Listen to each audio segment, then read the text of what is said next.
नमस्कार। चलिए सीधे नंबर्स की बात करते हैं और समझते हैं आदित्य बिरला सन लाइफ एसेट मैनेजमेंट कंपनी की हालिया फाइनेंशियल नतीजों को। इसे समझने के लिए हम 5 आसान हिस्सों में आगे बढ़ेंगे।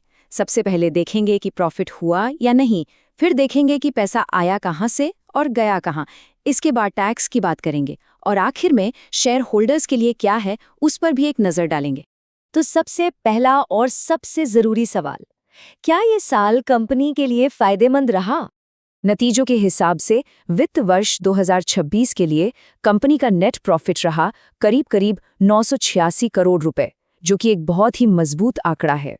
अच्छा, आप जब इन नंबर्स को पिछले साल से कंपेयर करते हैं तब असली कहानी सामने आती है। आप देखिए, नेट प्रॉफिट में करीब 6.6% की बढ़त हुई है और साथ ही पर शेयर कमाई भी 32 रुपये 5 पैसे से बढ़कर 34 रुपये 13 पैसे हो गई है।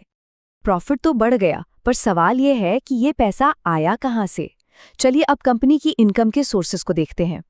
यहाँ देखिए, टोटल इनकम 2000 करोड़ के आंकड़े को पार कर गई और इसकी सबसे बड़ी वजह रही कंपनी के कोर ऑपरेशन से आने वाला रेवेन्यू, जिसमें अच्छी खासी ग्रोथ है। हाँ, अदर इनकम में थोड़ी कमी जरूर देखने को मिली है। ठीक है, तो कमाई तो बढ़ी, पर ये जानना भी जरूरी है कि पैसा गया कहाँ। तो अब जरा खर्चों पर बात कर लेते हैं। इस साल कंपनी का टोटल खर्चा 764 करोड़ रुपए से थोड़ा ज्यादा रहा, जो कि पिछले साल के मुकाबले बड़ा है। और ये खर्चा हुआ कहाँ? जैसा कि हम देख सकते हैं, सबसे बड़ा हिस्सा एम्प्लॉय बेनिफिट्स का है। इससे पता चलता है कि कंपनी अपने लोगों पर कितना इन्वेस्ट करती है। तो यहाँ एक पैटर्न साफ दिखता है। जहाँ एक तरफ इनकम बढ़ी, वहीं बिजनेस चलाने का खर्चा भी बढ़ा है। मतलब 2025 में जो खर्चा करीब 720 करोड़ था, वो 2026 में बढ़कर 764 करोड़ से ज्यादा हो गया। ये फाइनल प्रॉफिट को समझने के लिए एक बहुत जरूरी बात है। इनकम और खर्चों का हिसाब हो गया, अब बारी आती है टैक्स की। चलिए देखते हैं कि इस साल कंपनी की टैक्स देनदारी कितनी रही। यहाँ एक और दिलचस्प बात सामने आती है। देखिए, प्री टैक्स प्रॉफिट ज्यादा होने के बाद भी 2026 में कंपनी का कुल टैक्स खर्च 2025 के मुकाबले कम रहा। और अब आते हैं उस हिस्से पर जिसका इन्वेस्टर्स को हमेशा इंतजार रहता है कि उन्हें क्या मिला।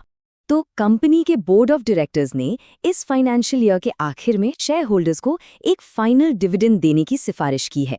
ये बनता है 25.50 प्रति शेयर, जो सीधे सीधे कंपनी के मालिकों यानी शेयर होल्डर्स को मिलने वाला रिटर्न है। तो अगर पूरी बात को समेटें तो वित्त वर्ष 2026 प्रॉफिट और रेवेन्यू दोनों में ग्रोथ का साल रहा। हाँ, लागत भी बढ़ी, लेकिन आखिर में शेयर होल्डर्स के लिए एक मजबूत डिविडेंड का प्रस्ताव भी रखा गया। ये सब हमें एक बड़े सवाल पर लाकर छोड़ता है। मार्केट तो लगातार बदलता रहता है, तो ऐसे में इस ग्रोथ को आगे भी बनाए रखना कंपनी के लिए अगली बड़ी चुनौती होगी।